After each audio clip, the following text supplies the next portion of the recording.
তো বন্ধুরা, আপনারা কিন্তু সবাই জানেন যে বর্তমানে কিন্তু গভর্নমেন্টের যে কোনো স্কিমের টাকা এখন বর্তমানে ডিবিটির মাধ্যমে কিন্তু আপনার ব্যাঙ্ক অ্যাকাউন্টে আসে। তো সেক্ষেত্রে আপনার ব্যাংকের সঙ্গে ডিবিটি লিঙ্ক থাকাটা খুবই জরুরি। এবার অনেকে কিন্তু ডিবিটি লিঙ্ক করতে যাচ্ছে, কিন্তু বিভিন্ন রকমের সমস্যায় তাদের পড়তে হচ্ছে, বিভিন্ন রকম ইরোধ দেখাচ্ছে এবং সঙ্গে অনেকের কিন্তু ফেইল হয়ে যাচ্ছে। এবং অনেকের স্ট্যাটাস যখন চেক করছে, ডিবিটি লিঙ্কের যখন স্ট্যাটাস চেক করছে, তখন কিন্তু সেখানে ম্যান্ডেট যে ফ্ল্যাগ সেখানে ওয়াই লেখা থাকতে হবে, কিন্তু অনেকের এন লেখা রয়েছে, ঠিক আছে, নো লেখা রয়েছে। সেক্ষেত্রে তারা সেটা কীভাবে সলভ করবে, অথবা অনেকের কিন্তু ফেইল হয়ে যাচ্ছে। এবং সঙ্গে যারা কিন্তু কমেন্ট করেছিল বিভিন্ন রকম সমস্যার, সেই সব কমেন্টের কিন্তু রিপ্লাই দেবো এই ভিডিওর মাধ্যমে। এবং সঙ্গে যে ডিবিটি লিঙ্কটা আপনি কীভাবে করবেন তার স্টেপ বাই স্টেপ প্রসেস কিন্তু সেটাও কিন্তু এই ভিডিওতে আপনাদের দেখিয়ে দেবো, ঠিক আছে। তো সেই জন্য ভিডিওটা প্রথম থেকে শেষ পর্যন্ত অবশ্যই দেখবেন মনোযোগ সহকারে। এবং আমাদের চ্যানেলে প্রথমবার ভিজিট করে থাকলে আমাদের চ্যানেলটিকে সাবস্ক্রাইব করে রাখুন এবং পাশে থেকে বেল আইকনটিকে অবশ্যই প্রেস করে রাখুন। তো চলুন আজকে ভিডিওটা শুরু করা যাক। আচ্ছা, সবার প্রথম কিন্তু ডিবিটি লিঙ্কটা দেখানোর আগে আপনাদের কী কী সমস্যায় যারা পড়ছেন সেটা কীভাবে সলভ করবেন সেটা প্রথম আপনি দেখিয়ে দিই। তারপরে ডিবিটি লিঙ্কটা কীভাবে করবেন অনলাইনে তার স্টেপ বাই স্টেপ প্রসেস কিন্তু আপনাদের দেখিয়ে দেবো, ঠিক আছে।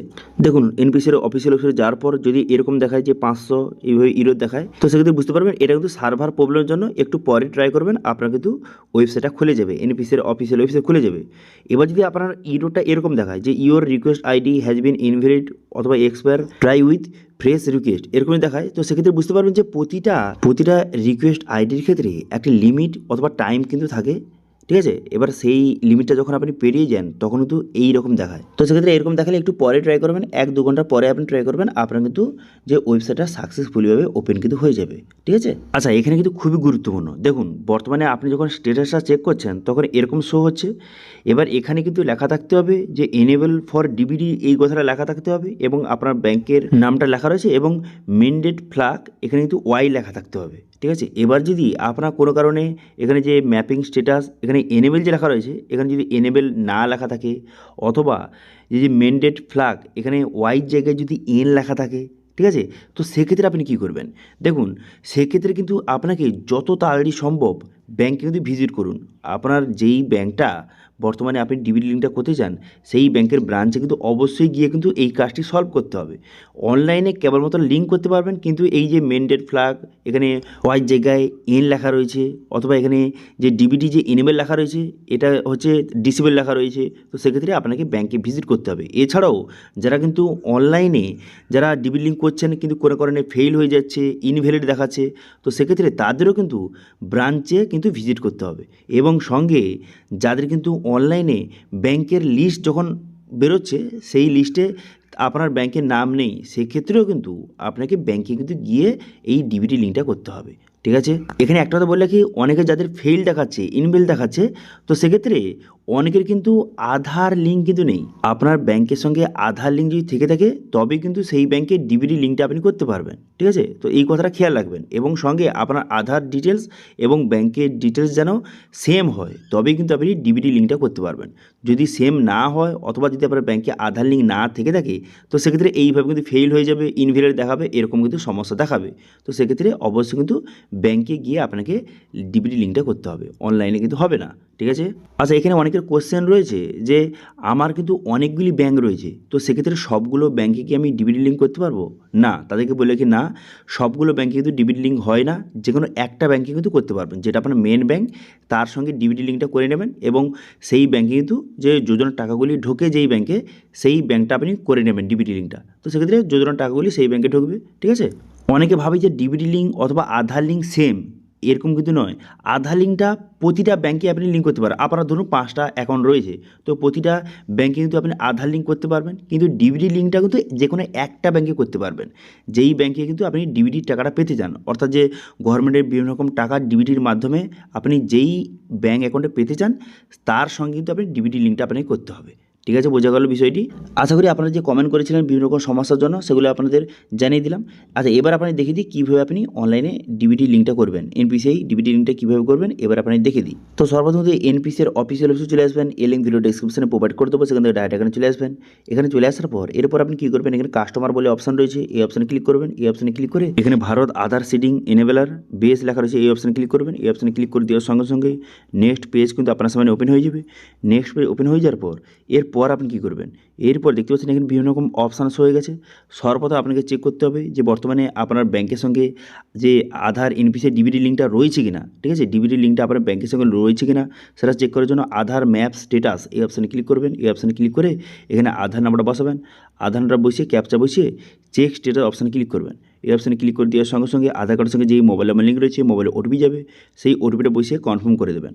কনফার্ম করে দেওয়ার সঙ্গে সঙ্গে দেখতে পাচ্ছেন এখানে কিন্তু স্ট্যাটাসটা শো হয়ে গেছে। এখানে আধার নাম্বার লেখা রয়েছে, তারপরে ম্যাপিং স্ট্যাটাস লেখা রয়েছে, আপনার ব্যাংকটা লিঙ্ক রয়েছে কিনা অথবা কোন ব্যাংক লিঙ্ক রয়েছে এখানে শো হয়ে গেছে, ঠিক আছে, এবং এখানে বিভিন্ন রকম ডিটেলস কিন্তু লেখা রয়েছে।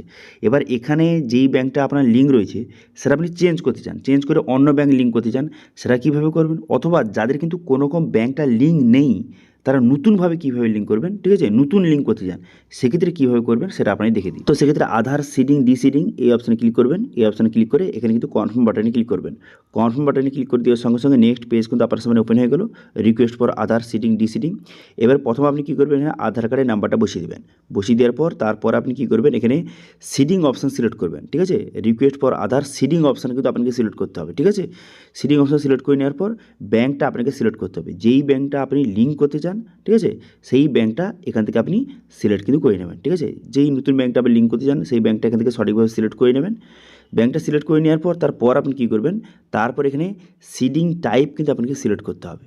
এবার কারা কোন অপশান সিলেক্ট করবেন, দেখুন যারা কিন্তু নতুন একদম লিঙ্ক করতে চান, যাদের কোনো রকম ব্যাংক লিঙ্ক নেই নতুন লিঙ্ক করতে চান তারা কিন্তু ফ্রেশ সিডিং এখান থেকে সিলেক্ট করবেন, ঠিক আছে, নতুন লিঙ্ক করতে চান ফ্রেশ সিডিং সিলেক্ট করে তার অ্যাকাউন্ট নম্বর এখানে বসিয়ে সাবমিট করবেন। এবার সেকেন্ড অপশান কারা সিলেক্ট করবেন, যাদের কিন্তু সেম ব্যাংক কিন্তু অ্যাকাউন্ট আলাদা, ধরুন আপনার স্টেট ব্যাংকের দুটো অ্যাকাউন্ট রয়েছে, ঠিক আছে, এবার স্টেট ব্যাংকের একটা অ্যাকাউন্টের সঙ্গে আপনার ডিবিটি লিঙ্ক রয়েছে, আপনি চাইছেন সেটা চেঞ্জ করে স্টেট ব্যাংকের অন্য অ্যাকাউন্টে আপনি লিঙ্ক করতে, তো সেক্ষেত্রে তারা সেকেন্ড অপশান সিলেক্ট করবেন, ঠিক আছে।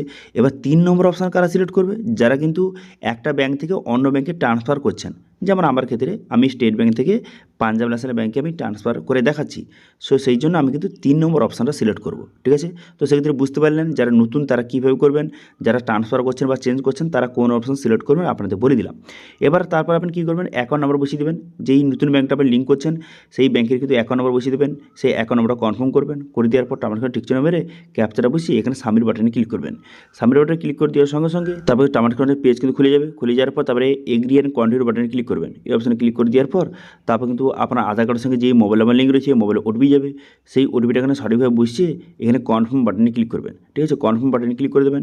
কনফার্ম বাটনে ক্লিক করে দেওয়ার সঙ্গে সঙ্গে তারপরে এইভাবে লোডিং হবে, লোডিং হয়ে যাওয়ার পর এখানে বলা হয়েছে আপনার কিন্তু স্টেট ব্যাংক লিঙ্ক রয়েছে, আপনি পাঞ্জাব ন্যাশনাল ব্যাংকে ট্রান্সফার করছেন, হ্যাঁ আমি করছি, তো সেই জন্য এখানে কনফার্ম বাটনে ক্লিক করবেন। কনফার্ম বাটনে ক্লিক করে দেওয়ার সঙ্গে সঙ্গে আপনার অ্যাপ্লিকেশনটা সাকসেসফুলি সাবমিট হয়ে যাবে এবং এখানে সাকসেস লেখা থাকবে। এরপরে মোটামুটি কিন্তু ওই 10 থেকে 15 মিনিট, অনেকের লাগে 20 মিনিট, অনেকের 1 ঘন্টা লাগে, মোটামুটি ধরে রাখতে পারেন 24 ঘন্টার মধ্যে আপনার কিন্তু লিঙ্কটা হয়ে যাবে, অথবা চেঞ্জ যে আপনি করেছেন সেই চেঞ্জটা কিন্তু হয়ে যাবে। তো সেটা চেক করার জন্য আপনি কী করবেন, আধার ম্যাপ স্ট্যাটাস এই অপশানে ক্লিক করবেন। এই অপশানে ক্লিক করে আধার নাম্বার বসিয়ে নেক্সট বাটনে ক্লিক করবেন। নেক্সট বাটনে ক্লিক করে দেওয়ার সঙ্গে সঙ্গে আপনার আধার কার্ডের সঙ্গে যেই মোবাইল নাম্বার লিঙ্ক রয়েছে মোবাইল ওটিপি যাবে, সেই ওটিপিটা বসিয়ে সাবমিট করে দেওয়ার সঙ্গে সঙ্গে এখান থেকে পুরো স্ট্যাটাসটা চেক করতে পারবেন এবং আপনার যে ব্যাংকটা লিঙ্ক হয়েছে কিনা অথবা যারা চেঞ্জ করেছেন তারা চেঞ্জ হয়েছে কিনা এখান থেকে আপনি দেখে নিতে পারবেন, ঠিক আছে। এবার যদি কোনো কারণে আপনার ফেইল হয়ে যায় অথবা ইনভ্যালিড দেখায়, অথবা যদি আপনার মেন্ডেড ফ্ল্যাগ যদি এন লেখা থাকে, অথবা এনিমেল যে ডিবিটি তার জায়গায় যদি যে ডিসেবল লেখা থাকে, এই সমস্ত যদি প্রবলেম দেখা যায় তো সেক্ষেত্রে আপনি কী করবেন, যত তাড়াতাড়ি সম্ভব আপনি কিন্তু ব্যাংকে আপনাকে ভিজিট করতে হবে, ঠিক আছে। তো সেক্ষেত্রে তারা কিন্তু এগুলো ঠিক করে দেবে, ওকে। এবার এই বিষয়ে যদি আরও যদি আপনার কোনো রকম কোয়েশ্চেন অথবা কোয়ারিজ থেকে থাকে অবশ্যই কিন্তু কমেন্ট করবেন, আমি অবশ্যই তার রিপ্লাই করবো। এবং আজকে ভিডিও ভালো লাগে তাহলে ভিডিওকে লাইক করবেন এবং ভিডিও কিন্তু বন্ধুর সঙ্গে শেয়ার করে দেবেন। এবং আমাদের চ্যানেলে প্রথমবার ভিজিট করে থাকলে আমাদের চ্যানেলটিকে সাবস্ক্রাইব করে রাখুন এবং পাশে থেকে বেল আইকনটিকে অবশ্যই প্রেস করে রাখুন। আজকে ভিডিওটা এই পর্যন্ত, দেখা হচ্ছে নেক্সট ভিডিওতে। Thank you.